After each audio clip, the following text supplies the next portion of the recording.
जिस पे आप क्लिक करोगे तो आप सभी के सामने एनएसडीएल पैन कार्ड की जो वेबसाइट है वो शो हो जाएगी, जिसमें कि हम एक नया पैन कार्ड बना रहे हैं, जिसके लिए अप्लाई ऑनलाइन के ऑप्शन पे ही क्लिक रहने देना है।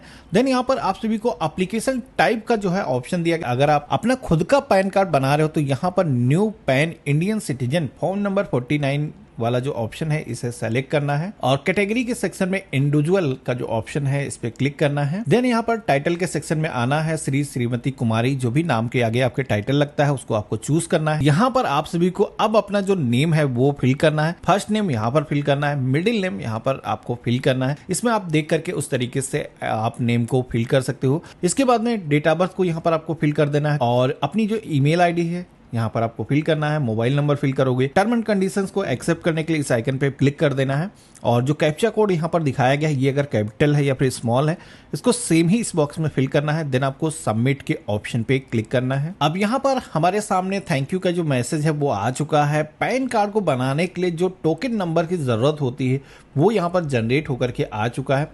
तो सबसे पहले तो ये जो टोकन नंबर है हमें अपने पास में नोट करके रख लेना है। इसके बाद में अब आपको एप्लीकेशन में बढ़ना है। ध्यान रखना है कि 30 दिनों के अंदर ही बताया जाता है कि आपका जो ये एप्लीकेशन है कंप्लीट करना, नहीं तो ये एक्सपायर हो जाएगा। तो यहाँ पर हम लाइव ही करने वाले हैं तो कंटिन्यू के ऑप्शन पे क्लिक करेंगे। अब आप सभी के सामने अगला जो पेज आता है जहां पर आप देखोगे पैन कार्ड को बनाने का सबसे पहले तो मोड पूछा जाता है। 3 मोड है जिससे आप पैन कार्ड को बना सकते हो। पहला है eKYC जिसमें कि आपको कोई भी डॉक्यूमेंट अपलोड करने की जरूरत नहीं होगी, लेकिन इसका डिसएडवांटेज ये है कि इसके अंदर आपके पैन कार्ड पर जो फोटो आती है वो आधार में जो आपकी फोटो है, सिग्नेचर आप खुद से अपलोड नहीं कर पाओगे। तो इसलिए मैं ये रिकमेंड नहीं करूंगा। यहाँ पर जो सेकंड ऑप्शन दिया गया है सबमिटेड स्कैनेड इमेजेस थ्रू ई-साइन, इसके थ्रू आप अपना जो फोटो है वो अपलोड कर पाओगे अपनी मर्जी का। इसी के साथ में अपने जो सिग्नेचर है वो भी लगा पाओगे। तो हम इसी ऑप्शन पे क्लिक करेंगे। पेज में नीचे की तरफ आना है। यहाँ पर फिजिकल पैन कार्ड की जरूरत है बिल्कुल, यस के ऑप्शन पे ही क्लिक रहने देना है। अपने आधार कार्ड के लास्ट के जो 4 डिजिट है यहाँ पर आपको इस बॉक्स में फिल करना है। देन अपना जो नेम है जैसा कि आपके आधार पे है उसी तरीके से यहाँ पर फिल करना है और यहाँ पर नो एनी अदर नेम के ऑप्शन में अगर आपका कोई दूसरा भी नेम है, मोस्टली लोगों का नहीं होगा, तो इस पे नो के ऑप्शन पे ही क्लिक रहने देना है। इसके बाद में आप सभी को डिटेल ऑफ पेरेंट के सेक्शन में आना है। यहाँ पर सबसे पहले तो सिलेक्शन का ऑप्शन मिलता है कि आप अपने पैन कार्ड पर माँ का नाम अगर प्रिंट चाहते हो, अगर आप सिंगल पेरेंट हो तो यहाँ पर उस केस में आप यस क्लिक करोगे। बाकी सारे लोगों को इस ऑप्शन पे क्लिक नहीं करना है। यहाँ पर आपको फादर का जो नेम है जिस तरीके से आपने अपना नेम फिल किया है, लास्ट नेम पहले आपको फिल करना है। फर्स्ट नेम यहाँ पर ये जो सेंटर में बॉक्स दिया इसमें फिल करना है और मिडिल नेम कुछ भी है तो आपको फिल करना है। इसके बाद में आप सभी को मदर का जो नेम है वो भी आपको फिल कर लेना है। फादर का या फिर मदर का किसका नेम प्रिंट चाहते हो, तो फादर का चाहते हैं, इस पर टिक रहने देंगे। देन हम नेक्स्ट के ऑप्शन पे क्लिक करेंगे। अब जैसे मैंने नेक्स्ट के ऑप्शन पे क्लिक किया है तो नेक्स्ट पेज पर सबसे पहले तो सोर्स ऑफ इनकम पूछा जाता है।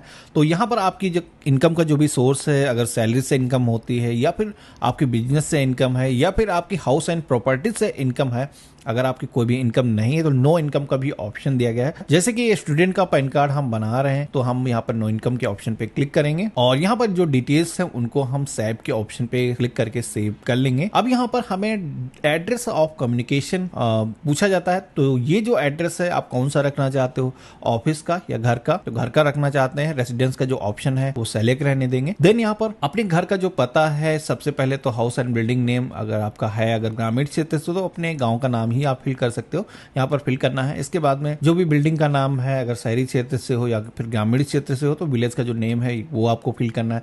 पोस्ट ऑफिस यहाँ पर आप फिल करोगे। टाउन सिटी के सेक्शन में अपने डिस्ट्रिक्ट का जो नेम है आपको फिल कर देना है। कंट्री नेम यहाँ पर आपको सेलेक्ट कर लेना है। देन आपको अपना जो पिन कोड है यहाँ पर फिल कर देना है। जिप कोड का ऑप्शन ऐसे ही छोड़ देना है। ऑफिस का जो एड्रेस है ये मेरे केस में एप्लीकेबल नहीं है तो इसे हम ऐसे ही ब्लैंक छोड़ देंगे। देन आपको telephone number and email ID के सेक्शन में आना है। यहाँ पर सबसे पहले तो आपको अपना जो कंट्री कोड है वो सेलेक्ट करना है, जैसे कि इंडिया। बेसिक फोन नंबर आपके पास होगा नहीं तो यहाँ पर एसटीडी कोड का जो ऑप्शन है उसको ब्लैंक छोड़ देना है। यहाँ पर मोबाइल नंबर के सेक्शन में अपना जो फोन नंबर है वो फिल कर देना है। अपनी जो जीमेल आईडी है वो यहाँ पर आपको फिल करना है। अब नीचे की तरफ आपको रिप्रेजेंटेटिव एसेस का भी ऑप्शन मिलता है, जिसमें कि अगर ये जो पैन कार्ड है आप किसी माइनर का बना रहे हो, उसकी जो एज है 18 साल से अगर कम है तो उस केस में आपको एक गवाह देना होता है, तो वो आप यस के ऑप्शन पे क्लिक करके यहाँ पर डिटेल्स ऐड कर सकते हो। मेरे केस में ये एप्लीकेबल नहीं है तो हम नो ही रहने देंगे, करेंगे। अब हमारे सामने नेक्स्ट जो पेज आता है जिसमें कि पैन कार्ड में हमें जो एओ कोड, एरिया कोड हमें फिल करने की जरूरत होती है, यहाँ पर हमें वो डिटेल्स फिल करना होगा। इंडियन सिटीजन का जो ऑप्शन है इस पर क्लिक करना है, तो यहाँ पर डिटेल्स को आपको फेच करने का ऑप्शन मिल जाएगा।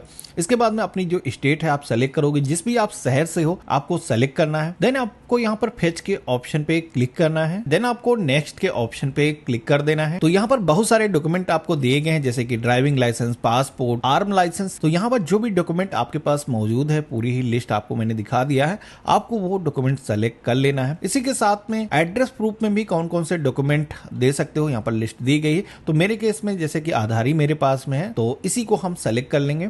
डेट ऑफ बर्थ प्रूफ में भी आपको अलग अलग टाइप के डॉक्यूमेंट दिखाए गए हैं, जैसे कि बर्थ सर्टिफिकेट है, हाई स्कूल की मार्कशीट अगर आपके पास में है तो आप दे सकते हो, नहीं है तो आधार आज की डेट में सबसे अच्छा है, हर जगह लग जाता है, तो हम आधार ही सेलेक्ट कर लेंगे। डिक्लेरेशन के सेक्शन में आना है, यहाँ पर आपको हिमसेल्फ का जो ऑप्शन है वो सेलेक्ट करना है। अगर आप एडल्ट हो, अगर माइनर हो तो उस केस में रिप्रेजेंटेटिव का जो ऑप्शन है उसको टिक करना होगा। देन प्लेस के सेक्शन में आपको अपने डिस्ट्रिक्ट का जो नेम है वो फिल कर देना है।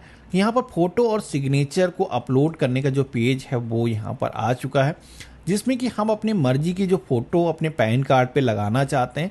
यहाँ पर हमें पासपोर्ट साइज की जो फोटो है अपलोड करना है। तो यहाँ पर इसी तरीके से सिग्नेचर को भी हम स्कैन करके अपलोड कर लेंगे। अब यहाँ पर आपने जो डॉक्यूमेंट ऊपर सिलेक्शन किए हैं, जैसे कि मैंने आधार ही सेलेक्ट किया है, तो मुझे आधार की जो कॉपी है वो भी अपलोड करने की जरूरत होगी। तो यहाँ पर जहाँ पर भी हमने आधार कार्ड को रखा है उसको सेलेक्ट कर लेंगे। देन यहाँ पर अपलोड के ऑप्शन पे हम क्लिक करेंगे, तो यहाँ पर हमारा जो आधार है वो अपलोड हो चुका है। इसके बाद में आप सभी को यहाँ पर सबमिट का जो ऑप्शन दिया गया है इस पे क्लिक करके आपको सबमिट कर देना है। अब यहाँ पर इस पेज को नीचे की तरफ लेकर के आना है और सारी डिटेल्स आपको सही लगती हैं तो आपको प्रोसीड के ऑप्शन पे क्लिक कर देना है। पेमेंट गेटवे का जो ऑप्शन है वो आ चुका है, जिसमें कि इस पैन कार्ड को बनाने के लिए जो 107 रुपीज़ का जो फीस का पेमेंट करना है वो पेमेंट हम पेटीएम या फिर बिल्डेस्क के माध्यम से कर सकते हैं। तो कोई भी एक पेमेंट गेटवे को आप सेलेक्ट कर लेंगे, जैसे कि हम बिल्डेस्क का जो ऑप्शन है वो हमने सेलेक्ट किया है। नीचे की तरफ आपको बताया गया है कितना पेमेंट आपको करना होगा। पेज में नीचे की तरफ आना है, टर्म एंड कंडीशन को एक्सेप्ट करने के लिए इस ऑप्शन पे क्लिक कर देना है।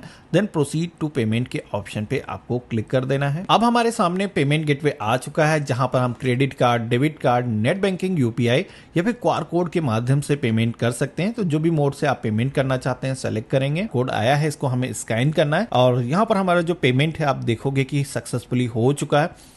पेमेंट होने के बाद में ये जो पेज है ऑटोमेटिक रिडायरेक्ट होता है। अब यहाँ पर आपको कंटिन्यू के ऑप्शन पे क्लिक करना है, तो यहाँ पर टर्म एंड कंडीशंस को एक्सेप्ट करना है। देन ऑथेंटिकेट के ऑप्शन पे आपको क्लिक करना है और ओटीपी ऑथेंटिकेशन हमें इस ऑप्शन पे क्लिक करना है। देन हमारे आधार कार्ड से जो भी मोबाइल नंबर रजिस्टर्ड होगा उस पर एक ओटीपी जाएगा, जिसको यहाँ पर फिल करना है। देन आपको सबमिट के ऑप्शन पे आपको क्लिक करना है। अब हमारे सामने ई साइन का जो पेज है वो आ चुका है, तो इसी ऑप्शन पे हमें क्लिक करना है और यहाँ पर अपना जो आधार नंबर है 12 डिजिट का उसको हम फिल करेंगे। देन यहाँ पर सेंड ओटीपी के ऑप्शन पे हम क्लिक करेंगे। तो यहाँ पर ये जो केवाईसी है इसको करने के लिए आपके फोन पर एक ओटीपी आएगा, जिसको आप फिल करोगे। वेरीफाई ओटीपी के ऑप्शन पे आप क्लिक करोगे, तो यहाँ पर हमारी जो केवाईसी है वो सक्सेसफुली हो चुकी है। जैसे कि आप देखोगे कि ये जो पेज है केवाईसी होकर के ऑटोमेटिक रिडायरेक्ट हो जाता है और आप सभी के सामने पैन कार्ड को अप्लाई करने की जो एक्नॉलेजमेंट स्लिप है वो जनरेट होकर के आ जाती है। अभी जो स्लिप है ये पासवर्ड प्रोटेक्टेड है, जिसके लिए हमें यहाँ पर बताया गया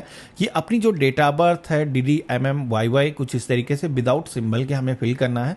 फिल किया है, जैसे कि आप देखोगे कि हमने जो भी इंफॉर्मेशन फिल किया था वो प्रॉपर इस PDF फाइल में आ चुकी है। हमें अपना जो एप्लीकेशन नंबर है वो भी यहाँ पर दिखाया गया है, यानी कि अब ये जो एप्लीकेशन है पूरी तरीके से सबमिट हो चुकी है। अब हमें पैन कार्ड को बनाने के लिए कुछ भी करने की जरूरत नहीं है। फ्यू डेज का हमें वेट करना है। एप्लीकेशन गवर्नमेंट की तरफ से वेरीफाई की जाएगी, जिसके बाद में आपका जो पैन कार्ड है वो जनरेट हो जाएगा, जिसका जो नोटिफिकेशन है आपको SMS के थ्रू, साथ ही में आपको ईमेल पर मिल जाएगा, जिसके थ्रू आप अपना जो पैन है वो डाउनलोड कर सकते हो। कि आपका जो फिजिकल कार्ड घर पे भेजा जाएगा, जो करीब 15 डेज के अंदर ही आपको मिल जाता है। बाकी अगर आपको पैन कार्ड की जो कॉपी है उसको डाउनलोड करना है तो उसका वीडियो मैंने पहले ही बना रखा है, तो उसको देख करके आप अपना जो पैन है उसकी ई कॉपी